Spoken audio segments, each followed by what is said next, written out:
Bueno, en este último tema de equilibrio redox, no sé si ustedes habrán notado ya, o yo se los he marcado, que casi todos los equilibrios han sido sobre distintas naturalezas de reacciones.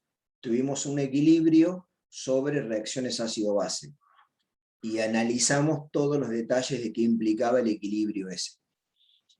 ¿Para qué era eso? Para que ese equilibrio me permitiera tener una mirada teórica a todo lo que estamos planteando sobre las cuestiones termodinámicas que afectaban ese equilibrio. Y nosotros siempre lo hicimos, lo dijimos y lo sigo diciendo, estamos hablando de equilibrios en soluciones acuosas. ¿Bien? Todo lo que vimos, ácido-base, después ¿qué otra clase de equilibrio vimos? Equilibrio precipitado-solución, que era el equilibrio entre sustancias que eran poco solubles con la solución que estaba en contacto con esos precipitados. Después vimos equilibrio de formación de complejos, ¿sí? Que eran la reacción de algunos metales con ligandos para formar complejos, monodentados, polidentados, quelatos, y lo que hicimos fue como un tratamiento de balances de qué pasaba con todas esas situaciones. Ahora, y después de cada uno de esos equilibrios, además vimos una técnica cuantitativa, que eran las volumetrías. Volumetrías ácido-base, volumetría de precipitado-solución y volumetría de complejación. En el programa de ustedes no está la parte de volumetría redox, que sería el complemento de esto. Por eso es la última clase de ustedes. ¿Por qué no está? No lo sé, pero yo no lo voy a inventar y no le voy a poner a dar cosas que no están ahí. Yo recibí la materia así y así está, digamos, ¿está bien? Si no, nos hubiese quedado una clase más, por lo menos. Pero bueno, eso es otro temita. Vamos ahora con la parte esta de lo que decía de equilibrio redox. ¿Qué características tienen las reacciones redox? ¿Sí? Que son reacciones, digamos, donde hay una especie que se oxida y otra especie que se reduce, y lo que ocurre es una transferencia de electrones. La especie que se reduce gana electrones y la especie que se oxida es la que cede electrones. Y hay todo un algoritmo de trabajo para poder pensar estas ecuaciones redox, que es lo que se llama el método del ion-electrón. No sé si lo tienen presente, si se lo acuerdan o no, el conjunto de reglitas que hay. El método del ion-electrón se puede aplicar, no sé, si es medio ácido o medio básico, cosa que ustedes ya dominan y entienden bastante bien, condiciona de manera distinta cómo se equilibran esas reacciones en esos medios, ese método del ion-electrón, cómo se aplica. Ustedes a lo mejor lo han visto alguna vez y lo han charlado a partir de algunas reglitas. Es decir, bueno, el medio ácido se hace con cationes hidrógenos y con agua, y el medio básico se hace con oxidrilos y con agua. La pregunta que ustedes están en condiciones de poder responder ahora, ¿por qué se da esa situación diferente? ¿Por qué hacemos eso? ¿Por qué balanceamos de manera distinta? Y bueno, la respuesta ahora la tienen, porque ustedes saben que cuando están en el medio ácido, la especie química que existe en mayor proporción son los cationes hidrógenos, y cuando están en el medio alcalino, la especie que existe en mayor proporción son los aniones oxidrilos. Entonces yo no voy a hacer una ecuación en el medio alcalino y voy a estar balanceando con cationes hidrógenos, porque no se corresponde con la realidad de esa situación de ese medio. Entonces por eso es que usamos especies químicas distintas. Y el agua, que es la otra que parece involucrada, sí, en forma molecular se encuentra en ambos medios, ¿está bien? Entonces como que utilizo esa estrategia, digamos, conceptual para plantear distintas especies químicas que me ayuden a equilibrar las reacciones. Yo voy hablando y ustedes me interrumpen cuando quieran y me van haciendo preguntas. Si lo que estoy diciendo es muy básico, me dicen seguí y sigo y no digo más nada, ¿está bien? Si me quieren hacer alguna pregunta, me la recuerdo, me paran y me preguntan. Bueno, nosotros generalmente los potenciales que están asociados a cada una de las hemirreacciones que haya se llaman potenciales de reducción o de oxidación, dependiendo de la hemirreacción. Todas las tablas que aparecen, que ustedes van a tener, son potenciales de reducción, ¿sí? Porque es un acuerdo internacional de decir, hagamos tablas que sean todos potenciales de reducción. Antes se encontraban con tablas que tenían potenciales de oxidación, otras tablas venían potenciales de oxidación y reducción, era una mezcla de cosas. Entonces nos llevaba además el trabajo de ver cómo estaba escrita la reacción para ver cuál era el potencial. Ahora se normalizó eso y se dijo, mira, todas las tablas que van a aparecer son todas de potenciales de reducción. Entonces ya sabes que el valor que estás viendo ahí es el potencial de reducción. Y además en muchos te asocia cuál es mi reacción a la que refiere ese potencial. Te la escribe también. Estos potenciales se expresan en volts. ¿Está bien? Acá hay algunas de las unidades básicas, por si queremos hacer cuenta con las leyes de Faraday, digamos, que no va a ser gran parte de nuestra situación, porque utilizamos una triquiñuela de un cálculo que por ahí va a aparecer, que ya lo voy a mencionar, que cuando vemos la ecuación de Nernst, hay una conversión de lo que es todo un producto, de lo que es la multiplicación de la transformación del logaritmo neperiano al logaritmo decimal, multiplicado por lo que es el Faraday, dividido por lo que es el Faraday, dividido por lo que es el Volt, todo, digamos, esas costumbres expresadas, digamos, el Coulomb, me termina dando un valor que conocemos como 0,059. Entonces, en general, es mejor cuando lleguemos a los problemitas, les voy a mostrar, utilizar esa estrategia. O sea, ya vamos a ver en un caso en particular.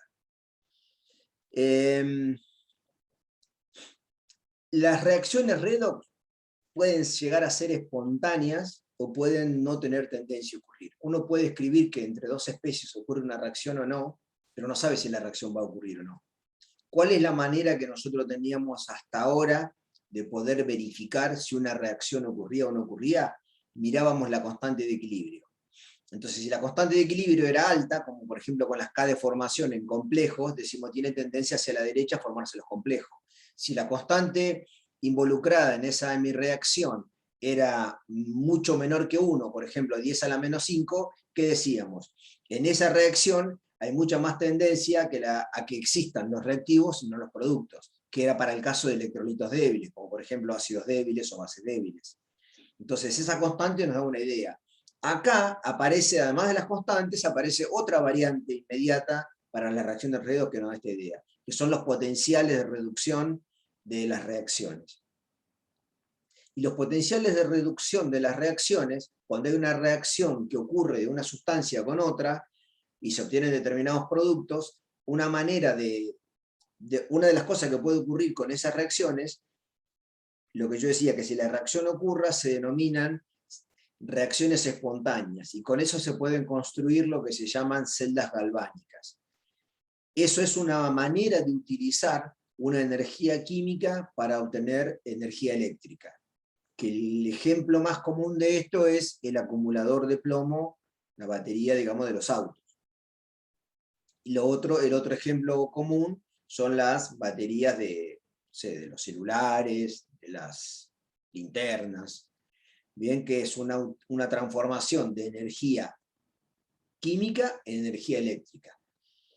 Gran parte de lo que es la metalurgia en la industria, digamos, en la industria común, es al revés, porque los metales no se encuentran generalmente en estado nativo en la naturaleza, se encuentran en otras formas oxidadas, como óxidos de hierro, óxido férrico, son muy poquititos los metales, digamos, que nosotros necesitamos de utilidad que se encuentran en estado natural, digamos. No vais a encontrar yacimientos de níquel en estado puro, es eso, de lo que vos quieras, sino que por reacciones con el oxígeno del aire, con el dióxido de carbono del aire, pueden formar carbonatos, o con los terrenos azufrados pueden formar sulfuros, o sea, distintas clases de compuestos que los hacen presentar en la naturaleza. Entonces lo que uno tiene que hacer, por ejemplo el aluminio, una de las formas más clásicas en la que existe, que se utiliza muchísimo el aluminio en la cotidianeidad, una de las formas más clásicas que existe es en un mineral que se llama bauxita, que es una mezcla de óxido de aluminio con óxido férrico, que es muy abundante en las tierras de Misiones. Otra forma química que se presenta a veces como criolita, que no como la galletita, sino como criolita, digamos, que es un hexafluoruro de aluminio y sodio. Y desde ahí lo que hay que hacer ahora, al revés de lo que recién charlaba de celda galvánica, es emplear energía eléctrica para que ocurra una reacción que no tiene tendencia a ocurrir, que es reducir ese metal de la forma oxidada en la que está a esta oxidación cero. Bien, eso es lo que nosotros queremos hacer y es lo que ocurre generalmente en la metalurgia. Tratar de transformar los metales de cómo se encuentran en la naturaleza en la forma oxidada a su estado nativo. Y después se comercializa en ese estado nativo, el aluminio y el hierro, que son los dos casos más comunes, por ejemplo. Entonces, las celdas galvánicas es cuando la reacción tiene tendencia a ocurrir. Y esto es, digamos, una celda de laboratorio, digamos, ¿no? Donde tienen una zona. ¿Qué tengo que hacer yo para poder utilizar energía eléctrica? Tengo que hacer que las reacciones ocurran en recipientes separados. Porque si yo pongo junto, por ejemplo, una barra de cadmio con una barra de nitrato de plata, empieza a ocurrir la reacción, pero yo no puedo utilizar, digamos, esa energía eléctrica. Entonces lo que se hace es ponerlo en recipientes separados y los electrodos, por ejemplo acá el electrodo de cadmio y el electrodo de plata, se unen por un alambre que lleva los electrones de un lugar a otro, como que cierra ese circuito.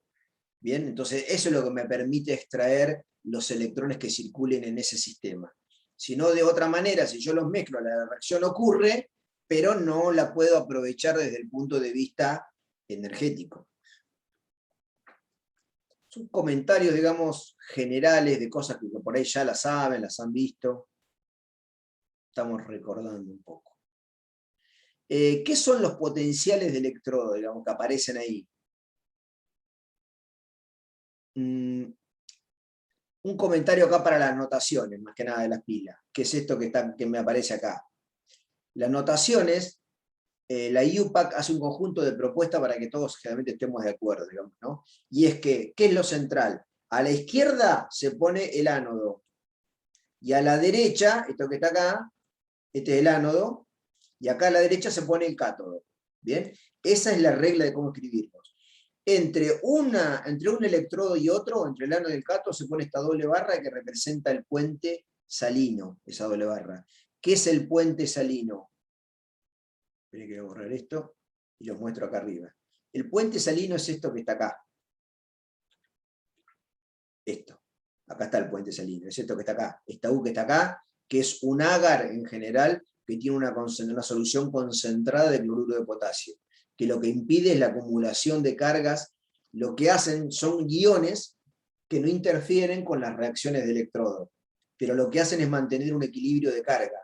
Porque si yo de acá estoy sacando cationes plata, empieza a haber un desbalance porque se me empieza a acumular carga negativa. Entonces, si yo dejo que se me acumule carga negativa acá o carga positiva acá, llega un momento en que esa polarización me impide que funcione la celda. Entonces, el puente salino logra o permite, digamos, que los iones cloruros o potasios pasen a la solución y mantengan el balance de carga para que la celda funcione. Esa es la función del puente salino. Después, no sé dónde estaba. Me pasé, me parece, estaba con la celda. La anotación de la celda, ¿dónde está? La perdí. Acá. Le decía, puente salino, el ánodo y el cátodo. Y las sustancias se ponen acá en este caso, fíjense que los electrodos son dos metales, cadmio y plata, donde el cadmio se está oxidando a cadmio más 2 en una solución de cloruro de cadmio. Cuando hay esta barra que está acá, la barra simple, se pone para separar la transferencia de electrones y también a veces se pone para una transferencia, para una separación de fases. La otra opción es poner punto y coma. ¿Bien?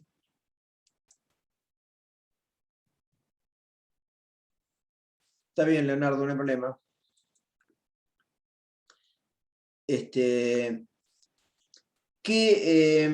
Entonces, doble barra puente salino, barra simple para la transferencia de electrones. Vamos a ver si hay alguna celda más complicada acá. Por ejemplo, esta que está acá, que es el electrodo de platino. El electrodo normal de hidrógeno, perdón. Esto que está acá.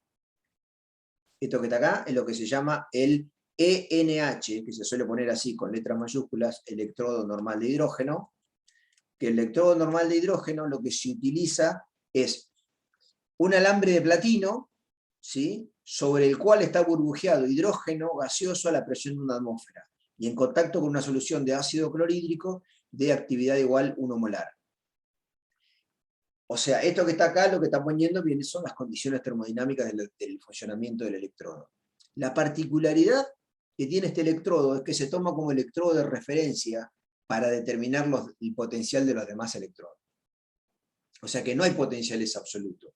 Cuando yo digo, por ejemplo, el potencial normal del cobre, de la reacción cobre más 2 electrones a cobre 0 vale 0,34 volt, lo que estoy diciendo es que tiene una tendencia a reducirse de cobre más 2 a cobre 0, 0,34 volt más que el electrodo normal de hidrógeno. Porque no tengo maneras de medirlo de absolutos. ¿Bien? Es como la determinación de las longitudes. Que yo digo una longitud, ¿cuánto vale esto? ¿Qué altura tenés? 1,70 metros. Entonces decís, pero ¿y cómo? ¿Cómo sabés? Bueno, porque la longitud se corresponde a 1,7 veces más que el patrón. Entonces acá se establece como patrón el electrodo normal de hidrógeno. Y todos, cuando se arman las celdas, se ponen el electrodo normal de hidrógeno en el ánodo y lo otro es el cátodo. Entonces el valor que tenga la celda se lo adjudicamos nada más que al otro electrodo. Entonces, si el potencial de la celda me dio menos 0,78, menos 0,76, como el del zinc, de zinc más 2 electrones a zinc 0, me da menos 0,78, menos 0,76 volts. ¿Qué quiere decir eso? Que la tendencia a reducirse del zinc más 2 a zinc 0 es 0,76 veces volt menor que la que tiene el hidrógeno para pasar de catión hidrógeno a hidrógeno cero. Está todo comparado contra eso, ¿bien? Entonces, este es el electrodo normal de hidrógeno, ¿bien? Así es como se representa. Y la tabla de potenciales está toda construida, como les decía hoy, con electrodos con potenciales de reducción. Esto de los signos lo vamos a ver más bien con ejemplos. Por ejemplo, si yo escribo esta celda que está acá, esta celda, ¿bien? Y la veo, ¿qué me dice? Que esto es el ánodo y que esto es el cátodo. Entonces, cuando yo voy a escribir, esto lo tengo que escribir como oxidación. El zinc se oxida a zinc más 2 electrones. Y el cobre se reduce de cobre más 2 a cobre 0. Cobre más 2 electrones, cobre 0. Yo tengo que ir a las tablas y buscar un E0 para esto y buscar un E0 para esto. Los valores de potenciales normales que aparecen en las tablas, que es de lo que hablábamos recién, son todos potenciales en los cuales la concentración de las especies que están en solución tienen actividad 1 molar. ¿Bien? Y es a 25 grados. Eso es una condición importante, porque si la concentración de esa especie cambia, el potencial va a cambiar. Ya vamos a ver ahora la ecuación de Nernst. Entonces, esto que está acá, yo encuentro en la tabla que vale potencial de reducción de zinc más 2 a zinc 0 menos 0,76. Entonces yo a esto le pongo 0,76 volts. Y esto encuentro que vale 0,34 volts. Entonces le pongo 0,34 volts. ¿Qué pasa acá? Yo le cambié el signo a esto, ¿se dan cuenta? Acá cambié el signo yo. Porque en la tabla de potenciales me decía menos 0,76 volts. Entonces yo lo que les digo es lo siguiente. Yo acá, el signo que puse, en este de 0, es de acuerdo a la reacción que escribí. Yo voy a utilizar esa regla en general. No voy a utilizar la reglita del E del cátodo menos el E del ánodo. Lo que voy a utilizar la regla es que voy a hacer con los potenciales lo mismo que hago con las reacciones. Si yo no resto las reacciones, yo las sumo. Entonces con los potenciales voy a hacer lo mismo. Pero voy a prestar atención a poner el potencial que corresponde. Si esta reacción es de oxidación, y el potencial que yo veo en la tabla es el potencial de reducción, entonces le tengo que cambiar el signo. Entonces no le puse menos 0,76, le puse 0,76 porque la escribí al revés. ¿Qué quiere decir? ¿El zinc tiene tendencia a oxidarse? Sí, porque el potencial es positivo. ¿El cobre tiene tendencia a reducirse? Sí, porque el potencial es positivo. O sea que esta reacción, el E total o el E0 de esa reacción total que está ahí, el E, digamos, vamos a ponerle el E total, va a ser igual a la suma de estos dos E0, el E01 y el E02.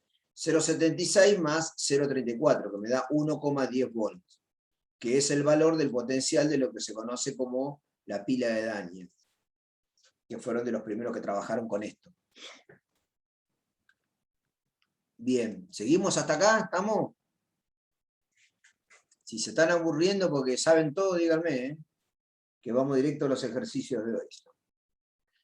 El potencial estándar de electrodo, recién lo acabo de decir, es la comparación de distintos electrodos con actividad 1 molar contra el electrodo normal de hidrógeno. Y acá muestra, por ejemplo, el poder reductor o el poder oxidante en algunos ejemplos en particular, que no, después ya lo veremos cuando venga el caso. Cálculo de la FEM, de celdas en condiciones estándar, o sea, ¿qué me quiere decir en condiciones estándar? Que todas las especies químicas que participan están en la actividad 1 molar, ¿bien? Entonces, acá nos vamos a encontrar con la definición de la energía libre de Gibbs. ¿Qué es la energía libre de Gibbs?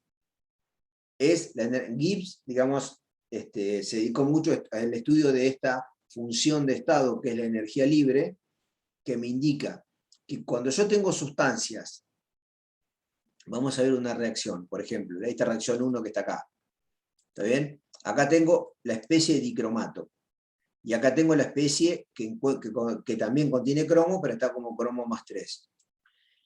Entonces, estas dos especies químicas son distintos. Por lo tanto, tienen algo que se llama un potencial químico distinto. ¿Qué es eso, digamos? Es como una definición de una energía interna de esa especie química, que está dada por las interacciones electrostáticas internas que hay, los tipos de enlaces que tienen, las distintas atracciones y electronegatividades que ocurren en los enlaces entre los átomos que están dentro de esa especie, si fuese una especie más compleja. Todo eso define lo que podríamos decir una energía libre particular de esa sustancia. La energía libre particular de esa sustancia por mol se denomina potencial químico. No me voy a meter con el tema de potenciales químicos, simplemente lo menciono porque es como la base nodal de la definición de la energía libre.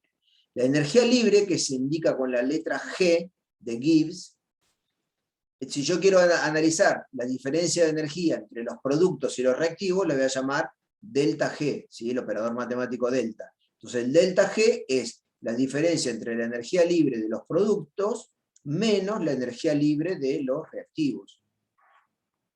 Hago una diferencia entre la energía libre que tienen los productos y la energía libre que tienen los reactivos. De acuerdo a la ley a las leyes termodinámicas, digamos, para que el sistema sea favorable, la energía libre de los productos, para que esto proceda, debería ser menor que la energía libre de los reactivos. Entonces, si esta energía libre es menor que esta es menor que esta. Por lo tanto, ¿cómo me va a dar la cuenta? Me va a dar negativa, ¿está bien? Me va a dar con signo negativo esto.